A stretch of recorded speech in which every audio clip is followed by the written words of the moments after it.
selamat pagi. How are you today? Bagaimana kabar kalian hari ini, student? I hope you are fine. Saya berharap kalian baik-baik saja.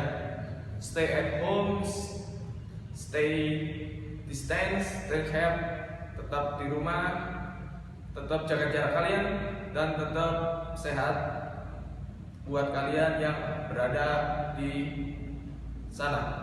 Oke, student, join the activity di pembelajaran kali ini di Pendidikan Pancasila dan Kewarganegaraan. Di pertemuan ketiga ini kita akan mempelajari dan saya akan membahas tentang suatu video yang dimana hak dan kewajiban asasi manusia dalam nilai-nilai Pancasila. Dan jadi dalam nilai-nilai Pancasila itu bagaimana dan takarannya dalam kehidupan bernegara dan bersosial itu bagaimana. Oke, student, join learning with me. Oke, di pertemuan kali ini kita akan membahas substansi hak dan kewajiban asasi manusia dalam perspektif Pancasila. Oke,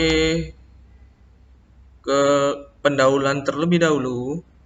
Nah, karakteristik penegakan hak asasi manusia berbeda-beda antara negara yang satu dengan negara lainnya. Ideologi, kebudayaan, dan nilai-nilai khas yang dimiliki suatu negara akan mempengaruhi pola penegakan hak asasi manusia di suatu negara.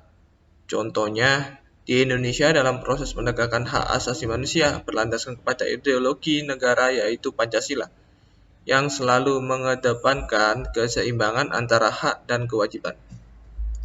Nilai-nilai Pancasila dapat dikategorikan menjadi tiga, yaitu nilai dasar, nilai instrumen, nilai praksis.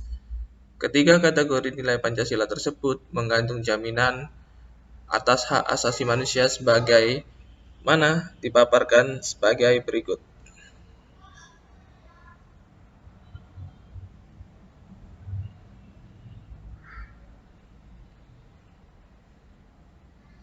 Jadi ada tiga nilai instrumental dari Pancasila itu. Oke, next ke hak asasi manusia dalam nilai dasar Pancasila. Kita akan membahasnya. Nah, nilai dasar berkaitan dengan hakikat kelima sila Pancasila. Nilai dasar-dasar tersebut bersifat universal, sehingga di dalamnya terkandung cita-cita, tujuan, serta nilai-nilai yang baik dan benar. Nilai dasar ini bersifat tetap melekat pada kelangsungan hidup negara.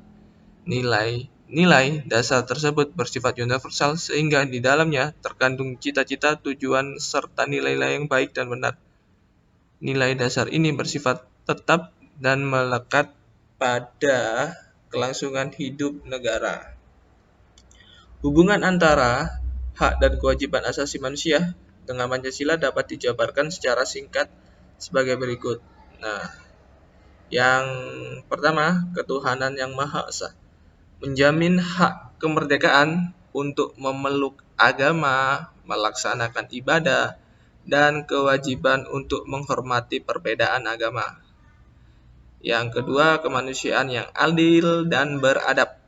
Kemanusiaan yang adil dan beradab menempatkan hak setiap warga negara pada kedudukan yang sama dalam hukum serta memiliki kewajiban dan hak-hak yang sama untuk mendapatkan jaminan dan perlindungan hukum. Next, yang ketiga, Persatuan Indonesia. Nah, Persatuan Indonesia mengamanatkan adanya unsur pemersatu di antara warga negara dengan semangat gotong royong, saling membantu, saling menghormati, rela berkorban, dan menempatkan kepentingan bangsa dan negara di atas kepentingan pribadi atau golongan. Hal ini sesuai dengan prinsip hak asasi manusia bahwa hendaknya sesama manusia bergaul satu sama lain dalam semangat persaudaraan. Seperti itu. Next, sila yang keempat, kerakyatan yang dipimpin oleh hikmat dalam kebijaksanaan dalam permusyawaratan perwakilan, tercermin dalam kehidupan pemerintahan, bernegara, dan bermasyarakat yang diberkaris menghargai hak setiap warga negara untuk bermusyawarah mufakat yang dilakukan tanpa adanya tekanan, paksaan, ataupun intervensi yang membelenggu antara hak-hak partisipan. Nah, next, keadilan sosial bagi seluruh rakyat Indonesia. Mengakui hak milik perseorangan dan dilindungi pemanfaatannya oleh negara serta memberi kesempatan sebesar-besarnya pada masyarakat. Nah, jadi kelima unsur itu atau kelima Pancasila yang harus kita amalkan di setiap kehidupan bangsa dan bernegara. Jadi 5 ini itu sebagai nilai dasar berkaitan dengan hakikat hak asasi manusia dan kewajiban kita untuk melaksanakan 5 sila yang sudah dipatenkan atau yang sudah ditetapkan oleh negara kita. Nah, seperti itu. Jadi, suatu hubungan yang harus kita jaga sampai nanti dari kelima sila tersebut. Ada ketuhanan yang Maha Esa, kemanusiaan yang adil beradab, persatuan Indonesia, kemasyarakatan yang dipimpin oleh hikmat dalam kebijaksanaan, perwakilan serta hak dan serta keadilan sosial bagi seluruh rakyat Indonesia. Seperti itu. Oke, next. Kita akan masuk ke hak dan asasi manusia dalam nilai dasar Pancasila yang tadi. Kita akan masuk ke yang selanjutnya, hak dan kewajiban asasi manusia dalam nilai instrumen Pancasila. Nah, nilai instrumen merupakan penjabaran dari nilai-nilai dasar Pancasila. Nilai instrumen sifatnya lebih khusus dibandingkan dengan nilai dasar. Dengan kata lain, nilai instrumen merupakan pedoman pelaksanaan kelima sila Pancasila tersebut. Perwujudan nilai instrumen pada umumnya terbentuk ketentuan-ketentuan konstitusional mulai dari Undang-Undang Dasar Negara Republik Indonesia tahun 45 sampai dengan peraturan daerah. Jadi, nilai instrumen itu sebagai konstitusi dimulainya Undang-Undang Dasar Negara Republik Indonesia yang sudah ditetapkan dan sudah merdeka pada tahun 1945. Nah, peraturan perundang-undangan ada hak dan kewajiban asasi manusia juga dijamin dan diatur oleh nilai-nilai instrumen Pancasila. Adapun peraturan perundang-undangan yang menjamin hak asasi manusia diantaranya sebagai berikut. Undang-Undang Dasar Negara Republik Indonesia tahun 1945, terutama pasal 28A sampai 28J, ketetapan MPR nomor XV11 MPR tahun 98 tentang hak asasi manusia. Di dalam TAP MPR tersebut terdapat piagam HAM Indonesia, ketentuan dalam undang-undang organik, yaitu 1. Undang-Undang Republik Indonesia tahun 5 Nomor 5 tahun 98 tentang Konvensi menentang penyiksaan dan perlakuan atau penghukuman yang kejam, tidak manusiawi atau menentang harkat martabat manusia. Undang-Undang Republik Indonesia tahun 39 tahun 99 tentang hak asasi manusia.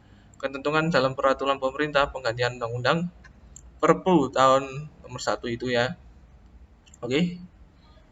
Jadi di dalam nilai instrumen Pancasila terdapat peraturan yang sudah menjamin hak asasi manusia itu sendiri. Jadi tidak ada kata lain, hak selalu dilindungi oleh setiap negara. Hak warga negara selalu dilindungi oleh warga negaranya. Oke. Yang ketiga, nilai praktis merupakan realisasi nilai-nilai instrumen suatu pengalaman dalam kehidupan sehari-hari. Nilai-nilai praktis Pancasila senantiasa berkembang dan selalu dapat dilakukan perubahan dan perbaikan sesuai perkembangan zaman dan aspirasi masyarakat. Hal tersebut dikarenakan Pancasila merupakan ideologi yang terbuka. Hak asasi manusia dalam nilai praktis Pancasila dapat terwujud apabila nilai-nilai dasar dan instrumen Pancasila itu sendiri dapat dilaksanakan dalam kehidupan sehari-hari oleh seluruh warga negaranya. Hal tersebut dapat diwujudkan apabila setiap warga negara menunjukkan sikap positif dalam kehidupan sehari-hari Adapun sifat positif tersebut diantaranya. Jadi nilai praktis itu harus direalisasikan dalam kehidupan sehari-hari kita. Yang pertama, ketuhanan yang Maha Esa, menghormati dan bekerja sama antar umat beragama sehingga terbina kerukunan hidup, saling menghormati, kebebasan beribadah sesuai agama dan kepercayaannya, tidak memaksakan suatu agama dan kepercayaan kepada orang lain. Yang kedua, mengakui persamaan derajat, hak, kewajiban antara sesama manusia, saling mencintai sesama manusia, tenggang rasa kepada semua orang, tidak semena-mena kepada semua orang, menunjung tinggi nilai-nilai kemanusiaan. Ini yang penting. Nah, oke, yang ketiga, next. Yang pertama, menempatkan persatuan, kesatuan, kepentingan, dan keselamatan bangsa dan negara di atas kepentingan pribadi atau golongan. Jadi negara nomor satu. Negara rela berkorban untuk kepentingan bangsa dan negara, cinta tanah air dan bangsa, bangga sebagai bangsa Indonesia dan bertanah air Indonesia, memajukan pergaulan demi persatuan dan kesatuan bangsa yang berbineka tunggal ika. Yang selanjutnya, mengutamakan kepentingan negara dan masyarakat, tidak memaksakan kehendak kepada orang lain, mengutamakan musyawarah dalam mengambil keputusan untuk kepentingan bersama, menerima dan melaksanakan kepentingan setiap keputusan musyawarah, mempertanggungjawabkan setiap keputusan musyawarah secara moral kepada Tuhan Yang Maha Esa. Oke, last one, menjaga keseimbangan antara hak dan kewajiban. Yang B, menghormati hak-hak orang lain. C, suka memberi pertolongan kepada orang lain. D, menjauhi sikap pemerasan kepada orang lain, menjauhi sifat mewah atau sombong. Jadi 5 nilai praktis dalam perspektif atau dalam nilai-nilai Pancasila itu sudah kita jelaskan dan sudah kita lakukan. Nah, kalian harus mempelajari 3 ini, hak 3 yang sudah saya aktifkan kursornya. Nah, jadi bersifat universal dan hal-hal seperti itu. Tadi hak dan kewajiban dalam perspektif nilai Pancasila itu harus kita laksanakan. Jadi